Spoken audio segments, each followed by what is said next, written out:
I was thinking about this the other day when somebody came to my door. When someone comes to your door and knocks, okay, I don't know what it's like in Texas. Maybe you guys are all really neighborly. But in D.C., if somebody comes to your door unannounced and knocks, I mean, you're thinking about going for the gun because it just doesn't happen. Usually people call. So you probably had your guard up when you opened the door. You probably didn't invite them in. You made them stand there outside. You didn't say, 10 years ago you might have said, come in, sit down. I don't know who you are, but we're all friends here. Not anymore. You probably had a fake smile or an angry expression, somewhere in between. And mentally you might have listened to half of what they said while the rest of your brain was processing, how is this person trying to screw me?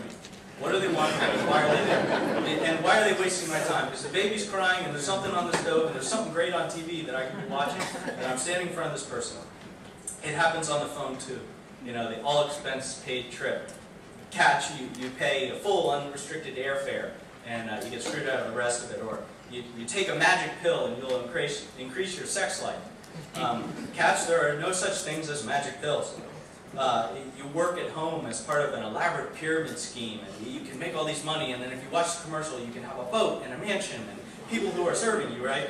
And no, the catch is that in the pyramid schemes, the only people who win are on top. Everybody else is working for them. So start your own if you want to make money. No, the county courthouse or the court are asking you for information for court records because they want you to serve on a jury or whatnot. They need your social security number that they want to update.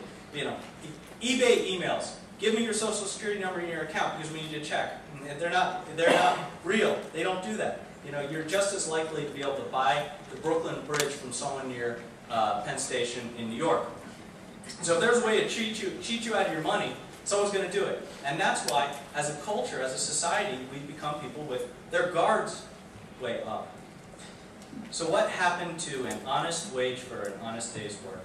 And I think it got lost somewhere between male enhancement and the first pyramid scheme, both of which probably occurred before Christ. This stuff's been around that long. So how can we trust? Some companies are very, very successful in protecting their IP. And I like to talk about IP because I think that knowledge is power. I really believe it, and that if you have an asset, you need to protect it. And I think today, more than ever, people need to protect their most valuable assets. So here's a couple interesting ones. And I like these examples because they're so obscene in a way in that they're brilliant in how they protect things. So the Coca-Cola company, right? It's kept its secret formula for Coke, which no one's been able to figure out. There's a reason for that. They keep it in a vault in Atlanta. It's been in that same bank vault for 100 years. Nobody can go in and nobody can go take it. And there's only one person ever who's allowed. The KFC, Kentucky Fried Chicken, if they're even allowed to call themselves that, hides its recipe of 11 herbs and spices in a time capsule. It's guarded day and night, and it's in a secret location. I'm not making this stuff up. Does it seem extreme? Yes, but these are two companies who have been very, very successful despite repeated attempts to steal their IP at protecting it. Do you need to do this? No. But you do need to do a couple of things. You do need to take an added level of diligence today, especially today. And that is particularly if your business has a name and then a couple of letters after it, like INC or LLC or all the other ones. Because there are people who are out there to steal your knowledge. So now let's look at the Robert Hansen case. Something that I think I'm a little bit qualified to speak to, partly because I lived it. I think one of the most extreme examples of fraud in American history. This is a guy who was tasked to defend the nation against espionage. He was a counterintelligence professional. He was an agent. He was a senior agent who was supposed to root out our spies. Imagine that. The spy is the guy who's supposed to catch himself. It really doesn't get any better as a spy. And as I said, back in the day, I was an undercover operative for the FBI, working in counter-intel and counter-terrorism. And I was asked to, and it's pretty well portrayed in the movie, so I won't go into it too much, ruin it for you, for those who haven't seen it. But I was asked to sit on this guy named Robert Hansen. A little bit different. There's some differences between the movie and in real life, of course. And I don't want anybody here to think that that I'm defrauding you and that some of it was a little bit Hollywood. But that's what happens when you make a Hollywood movie. But the truth of it is that coming into this case, I was told, we think this guy's a spy. Okay, well, that's sort of par for the course. That's what I do, right? I hunt down spies. But you're going to sit in an office with him and you're going to be yourself. So we're not going to try to trick this guy because he's too smart. We're not going to give you what we call in the business a legend, a new passport, a new driver's license, a whole backstory of who you are, to hide yourself and your family from the criminal.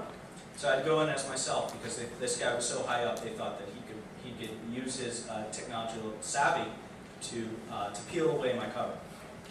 So I had to conceptually deal with that there was a little bit more of a risk for me there, but okay, I was fine with it.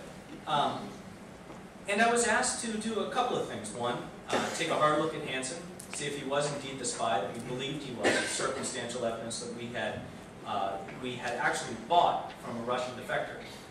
And second, find out how he was doing what he was doing, and lastly, catch him, which seemed like quite a tall order and pretty impossible for me. But what was Hansen doing? Well, now, of course, we know how he was committing his fraud.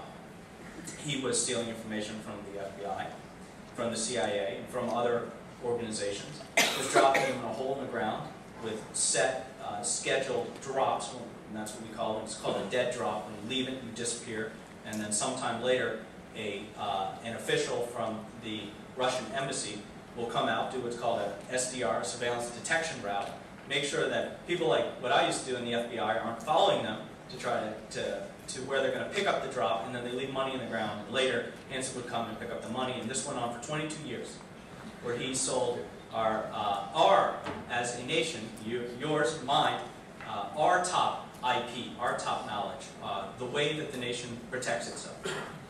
Who else did he defraud? Well, it is true, as the movie does show, he was somewhat of a sexual pervert. He was defrauding his wife and family because he was doing things with strippers and posting things on the internet about his wife and doing all those sorts of things that defrauded the trust and the belief that they had in him as a father, as a husband, as a grandfather. He was defrauding his church. He would preach constantly about being a good Catholic, about being a super Catholic, in the way that he said it. If you weren't Opus Dei, then I was a junior varsity Catholic myself. And so what he was doing was preaching about how to be a good, upstanding patriot. But on the other hand, he was turning the flip side of all of those things, and he was corrupt. He was damaging